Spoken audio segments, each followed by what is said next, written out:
আসসালামু আলাইকুম। আজকে এখানে 20 দিন বয়সের এখানে 220 পিস বাচ্চা আছেন। 220 পিস বাচ্চা এই যে বাই করে দিয়ে দিলাম। বাইরা সকাল একদম 8টা বাজে এই কিশোরগঞ্জ থেকে আসছে। কিশোরগঞ্জ থেকে সকাল 8টা বাজে আসছে এই বাচ্চা নেওয়ার জন্য। কালকে রাত্রে আমার সাথে কথা বলছে যে ভাই আমাদের কিছু বড় বাচ্চা লাগবে, আমরা নতুন করে শুরু করবো, কিন্তু দেশি দিতে হবে। আমি বললাম যে হ্যাঁ আমাদের একটু দেশি করি আর অল্প কিছু ফার্মিও করি, চাইলে নিতে পারবেন। এই যে মোটামুটি এখানে 220 পিস ছিল, অনেকগুলো বাচ্চা ছিল, বেচালাই দেওয়ার পর অল্প কটা বাচ্চা আছে, এই বাচ্চা কটা বাই করে দিলাম। ভাইগুলোর লোকেশন কোথায় বিস্তারিত তথ্য জানবো। ভাইদের বাড়ি কোথায়? আমাদের কিশোরগঞ্জ সদরে গাইটাল না আগে কি মুরগি পালছেন? না একদম নতুন, এই প্রথম।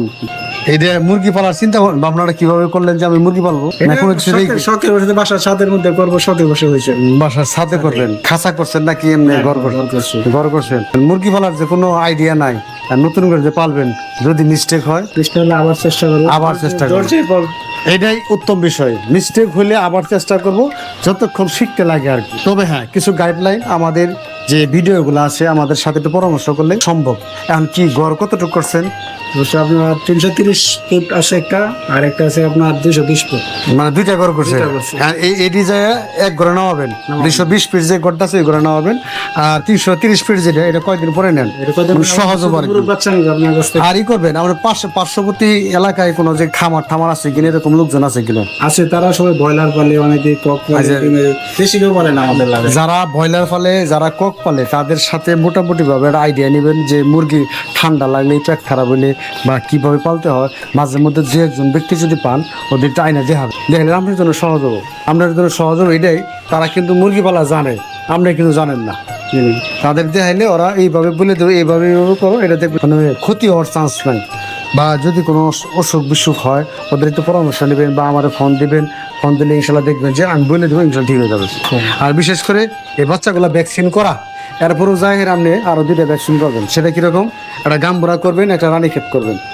এটা আপনার জন্য স্পেশাল, কারণ আমি ভ্যাকসিন যাই কিছু করি, এটা নিরাপত্তা আমার কাছে, আপনার নিরাপত্তা আপনার কাছে। আমরা 2টা ভ্যাকসিন করলে আপনি বুঝবেন যে না, আমি নিজেও এসে 2টা ভ্যাকসিন করছি। আমাদের কাছে আরও বড় বাচ্চা আছে, এই দেখেন এই জায়গায় আসেন, এই যে জায়গায় যদি কেউ মনে করেন যে না বড় বাচ্চা নেব, দেখেন এই বড় বাচ্চাগুলো নিতে পারেন আমাদের কাছে। দেখেন এই যে বড় বাচ্চাগুলা, এই বড় বাচ্চা এখানে আছে মোটামুটি 400 পিসের মতো। এই 400 পিস বাচ্চা যদি কেউ মনে করেন যে নেবেন, তো নিতে পারেন। দেখছেন এখানে মোটামুটি অধিকাংশ মুরগ মাংসের জন্য করতে পারেন। আর বিশেষ করে আমাদের কাছ থেকে জিরো সাইজ যে বাচ্চাগুলো আছে, এই বাচ্চাগুলা আমাদের বের হইতেছে, এই বাচ্চাগুলো নিতে পারবেন। যাই হোক, যারা নিত্য নতুন প্রতিদিন আমাদের কাছে আসেন, তারা অবশ্যই এই আমাদের ভিডিওগুলো দেখে কিন্তু ছুটে আসেন। আসার পর দেখা যায় যে আমাদের কাছে অনেক সময় রেডি থাকে, অনেক সময় রেডি থাকে না। আসলে সারাদিন বিভিন্ন কাস্টমার আহে, মাল নিয়ে জায়গা, আমরা হয়তো ঠিকঠাক মতো ফোন ধরতে পারি না। আমার 2টা নাম্বার 1322, আমার এই সেলসম্যান, এদের সাথে কথা বলবেন, কথা বলে পরে চলে আসবেন, ইনশাল্লাহ বাচ্চা নিতে পারবেন। একদম সহজ, লেনদেনের কোনো ভয় নেই। আমরা কিন্তু বাংলাদেশের প্রত্যেকটা জায়গায় কিন্তু আমরা এই মালগুলো পাঠাই থাকি। আমরা বাসের মাধ্যমে, আমাদের সিস্টেম, আপনি বাসে মাল পাঠাবো বা পাঠানোর আগে আমাদের টাকা দিয়ে দিতে হবে। টাকাটা যখন দিয়ে দিবেন তখন মালটা পাঠাই দেবো ইনশাল্লাহ। আর আমরা ওই ক্যাশ অন ডেলিভারি বা আমরা লোক যায় দিবে, এরকম সিস্টেম আমাদের নাই। আমাদের অল্প কটা লোক কয় জায়গায় পাঠাবো, সম্ভব না। এর জন্যই বলি, আগে টাকা আমাদের ব্যাংকে নগদ বিকাশ আছে পাঠাই দেবেন, তারপর মাল পাঠাই দেবেন, নিশ্চিত মাল পাবেন, টেনশনের কারণ নাই। তো যাই হোক, এই যে ভাইয়ের জন্য সবাই দোয়া করবেন, ভাই যেন ভালো কিছু করতে পারে। নতুন নতুন লোকজন ভাইজান এখানে যা আসলেন, আইসে কি বুঝলেন, কোনো প্রতারণা হওয়ার সুযোগ আছে? কোনো বগি সগি টাল্লি বাল্লি, এই বাড়িতে কোনো বগি সগি টাল্লি বাল্লি হওয়ার কোনো সুযোগ আছে? হ্যাঁ, এই অনেক লোকজন বলে যে ভাই এই আগে টাকা দিলে মাল পাবো না, টাউডারি হেসারি নাই বা এরকম মেলা কিছু বলে, এগুলা কোনো কিছু দেখলে একদম রাইট। মানে আমাদের ডিম আছে, বাচ্চা আছে, মানে মেডিসিন আছে, সবই তো আছে। এই যে দেখলেন, আসেন দোকানে যাবো, ইনশাল্লাহ দেখাবো, আসেন। এটার যে পরিমাণ ওয়েটটা হয়েছে, এই ওয়েটটা সাইডে কোনো বাইরে না, তা না তাহলে এনু বাজায় নেওয়া সম্ভব হয় কিনা দেখতে হবে। হ্যাঁ, মনে করে হয়েছে না, এই যে ওয়েটটা হয়েছে, এই ওয়েটটা পিছে তো নেই যাবো, আপনি করবেন ভাই, সামনে চালাই যাবো, মাঝখানে 8 রুপে বহাইবি তো টানালে দিব না। আর যাই যদি আপনি মেন রোডে যাই করেন, তারা সিএনজি তুলে দিতে পারেন, কিনাতে পিছিয়ে দিতে পারেন, তারা সহজ। মেডিসিন না খালে তার মুরগি বাঁচানো সম্ভব হবে না, মেডিসিন কম বেশ খাওয়াইতে হবে। এটা মেডিসিনের চার্ট, এটা মেডিসিনের চার্ট, এই চার্ট মোতাবেক খাওয়াইতে পারবেন। আর একটা ভ্যাকসিন শিডিউল, এটা কার্ড দিতেছি, এই কাঠ যে দুইটা ভ্যাকসিন করবেন সেই ভ্যাকসিন দুইটা আমি রাইট দিয়ে দিই। এতগুলো আমি তো করছি, আপনি যেটা করবেন সেটা হলো এই 18 দিনের একটা করবেন, আর এই যে 24-25 দিনের একটা করবেন। এই 18 দিনের যেটা করবেন সেটা হলো আপনার মনে করেন যে কালকে বা পরশু করবেন, তার থেকে 6-7 দিন পরে 6-7 দিন পরে রানীক্ষেত আবার করে নেবেন। এটা আপনার জন্য নিরাপদ, কথা বুঝছেন? তারপরে মেডিসিন আমি দিচ্ছি আপনারে, মেডিসিন দিতেছি। এই যে ঠান্ডার ডোজ, এটা ঠান্ডার ডোজ, ঠান্ডার ডোজ। আর এটা হলো জ্বরের ডোজ, জ্বর তো আজকে আসবে নিশ্চিত। আর এটা পেট খারাপ, কারণ মোটর সাইকেলতে গেলে, কারণ বাচ্চা হইলে আমাদের মেলারি একটু বড় ডোজ দিলে 100 গ্রাম ডোজ দিয়ে দিলাম। এই যে এটা হলো ভিটামিন, এটা হলো ভিটামিন। এখন বিষয় হলো এটা হলো সিব্রো সলিউশন, এটা ফার্স্ট বেড প্যারাসিটামল গ্রুপের ওষুধ। এটাতে জ্বর, এই দেখেন এই যে মুরগির জ্বর, ব্যথা, গাম্বুরা, রানীক্ষেত, মাইকোপ্লাজমা চিকিৎসার সাথে এটার সাথে এটা সাপ, এটা মোটামুটি ঠান্ডার ভালো কাজ করবে। আর এটা পেট খারাপ, হালকা যদি কোনো পেট খারাপ থাকে, পেট খারাপগুলো এই 3 অ্যাড করে মারবেন। আর এটা দিবেন দুপুরে, এটা হলো ভিটামিন, এটা হলো মাল্টিভিটামিন। এটা খালি মুরগির গ্রোথ ভালো থাকবে, ফোরকাটুরি করবে না। এটা লিখে দিতেছি আমি সব। এটা হলো আমাদের দুপুর, হ্যাঁ পানির সাথে মিলে দুপুর 1 মিলি 1 লিটার পানি, এটা হলো দুপুর। এটা দিবেন 2 বেলা, 2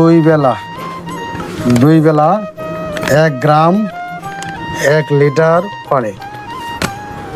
সিব্রো সলিউশন তাই 2 বেলা 1 মিলি 1 লিটার পানি।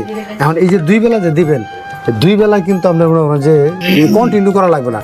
5 দিন একটা কোর্স হয়ে গেল, একটা কোর্স হওয়ার পরে 5 দিন খাওয়াইছে, 2, 4, 5, 7 দিন আর লাগবে না। বা এরকম যদি কোনো সিমটম মনে হয়, যে সিমটম মনে হইতেছে যে ঠান্ডা বা পেট খারাপের লক্ষণ, তাহলে আবার চালাবেন।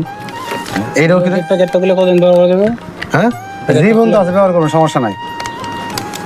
এটা মানে নষ্ট হওয়ার আগে আমরা শেষে যাবো নাই। 2 বেলা 1 গ্রাম 1 লিটার পানি। বাচ্চার পানি কবে দেওয়া লাগবে? পানি দিবেন কমপক্ষে 3 বার। 3 বার কেন দেবেন সেটা হলো কারণটা, সকালে যে পানিটা দিচ্ছেন, সকালের পানিটা যদি মনে করেন যে আপনার রাত্রে পর্যন্ত দেন, পানিটা কিন্তু ময়লা হবে। ময়লা পানিটা খাইলে কিন্তু পেট খারাপ বা ঠান্ডা বা অন্য অন্য রোগে কিন্তু অ্যাটাক করবে। কথাটা বুঝতে পারছেন? এর জন্যই আপনি ওই পানিটা যখন দুপুরে আবার চেঞ্জ করবে, তখন এটা ভিটামিন দিয়ে ফ্রেশ পানি পাবে। আবার ওটা রাত্রে দিবেন, আবার ফ্রেশ পানি পাবে। মানে অসুস্থ হওয়ার সম্ভাবনাটা খুব কম।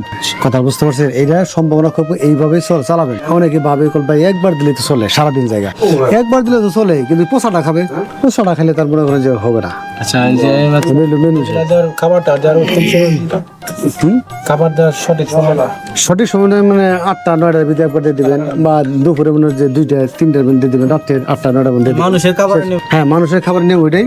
আর একটা বিষয় হলো পানিগুলা যখন দিবেন, মনে করেন 8টা 9টা বাজে খাবার পানি দিবেন, 6টার সময় বা 7টার সময় ডিঙ্গার ঠিঙ্গার সব বের করে রাখবেন, আইখা দিয়ে থে দিবেন। ওই মানে ডিঙ্গার বের করার পরে 1 ঘন্টা পরে যে পানি দিবেন। কেন দিবেন সেটা কারণটা হলো, পানি দেওয়ার সাথে সাথে কিন্তু পানি খাবে না। আর যখন 1 ঘন্টার পর যখন পানি দিবেন, যখন 1 ঘন্টা পানি ভুকসরে পড়বো, ভুকসর বলতে কিরকম, পানি পিপাসা তৈরি হবো, মেডিসিন দেওয়ার লগে লগেই থেকে পানিটা খাবে। যত দ্রুত পানিটা খাবে তত আমার কাজটা বেশি হবে। আর পানি হরায় যদি পানি দেই, পানি কিন্তু কিছুক্ষণ আগে খাই আর খাবে। তাহলে আমি যে টাটকা যে মেডিসিন এলা পানি দিলাম তো খাইলো না। কথাটা বুঝতে পারছেন? তাহলে এখানে মনে করেন যে একটা বিষয় থাকে যায়। আর যদি 1 ঘন্টা যদি পানি সরাই রাখি, 1 ঘন্টা পরে যদি পানিটা দেই, সবগুলো মুরগি একসাথে যে পানি খাবে। তাহলে আমার ওষুধটা একদম মিক্স করে দেওয়ার সাথে দিয়ে ওষুধটা খাইছে, কাজও বেশি করবে। মেডিসিন এখানে যে ঠান্ডার জন্য দিলাম সিব্রো সলিউশন, মানে 20 দিন বয়স তো, এটা রানীক্ষেত গাম্বুরার মানে এই বয়সটাতে ধরার চান্স থাকে, এর জন্য দিছি সিব্রো সলিউশন। হ্যাঁ সিব্রো সলিউশন দিছি। এরপরে দিচ্ছি প্যারাসিটামল, এটা একটা বাইরের ওষুধ, এটা ইন্টার কেয়ার একটা মেডিসিন। এখানে লেখা আছে হাঁস, মুরগি, গরু, ছাগল জ্বর, ব্যথা নিরাময়ের জন্য গাম্বুরা, রানীক্ষেত, মাইকোপ্লাজমা রোগের সহযোগী কাজ করে। আর এখানে এটা তো রানীক্ষেত গাম্বুরা ঠান্ডার কাজ করবেই, 2টা টোটাল। আর এখানে দিচ্ছে ডাইরুবেট, পেট খারাপ যদি থাকে এগুলোর প্রবলেমগুলো সলভ করবে। আর ভিটামিন জাতীয় যে মেডিসিন, ভিটামিনটা কিন্তু সপ্তাহে 4 থেকে 5 দিন চলবে, বেশি না। আর ভিটামিন যদি পেট খারাপের কোনো লক্ষণ হয়, ভিটামিনটা কিন্তু বন্ধ থাকবে, পেট ভালো আবার চলবে। এখানে দিচ্ছি প্রোটিমিন এসকেপ কোম্পানির, সেটা হলো ঠরকাঠরকি করবে না এবং কি গ্রোথ ভালো থাকবে, ওজন ভালো থাকবে, এর জন্য প্রোটিমিনটা দিয়েছি। এটা দুপুরে খাওয়াবে, রাত্রি সাধারণত দিই, কারণ 2 বেলা যদি মেডিসিন চলে এটা দুপুরে দিব। আর যদি 1 বেলা চলে তাহলে রাত্রে দিতে পারবো। আর এখানে আমাদের যে ভ্যাকসিন শিডিউল, যেটা ভ্যাকসিন শিডিউল দিয়েছি। আর এখানে গিয়ে পালার গাইডলাইন, কীভাবে পালবে, এখানে কোন মেডিসিনগুলো পালবে, খাওয়াবে। যদি লাগে আমি বলবো যে ভাই এতদিন বয়সের থেকে ওই মেডিসিনগুলো এনে খাওয়ান, নাম দিয়েও ফার্মেসিতে নিয়ে যাবে, এখানে দেখা হয় ভাই এই মেডিসিনটা দেন, এই মেডিসিনটা দেন, সবগুলো নাম দেওয়া আছে, সবগুলো নাম দেওয়া আছে। এখানে বলবে এই মেডিসিন দেন, ওই মেডিসিনে খাওয়াবো, ইনশাল্লাহ ক্লিয়ার বা সহজ হবো। এই হলো রাইট। যাই হোক, নতুন মানুষ এরা আসলে যখন না বুঝে যেটা সেটা খুব কঠিন অবস্থা। আর বুঝলে তো এত কিছু প্রয়োজন হইতো না, আবার কাঠ কুট কোনো কিছু প্রয়োজন হইতো না। না বুঝলে কাজ করা কঠিন।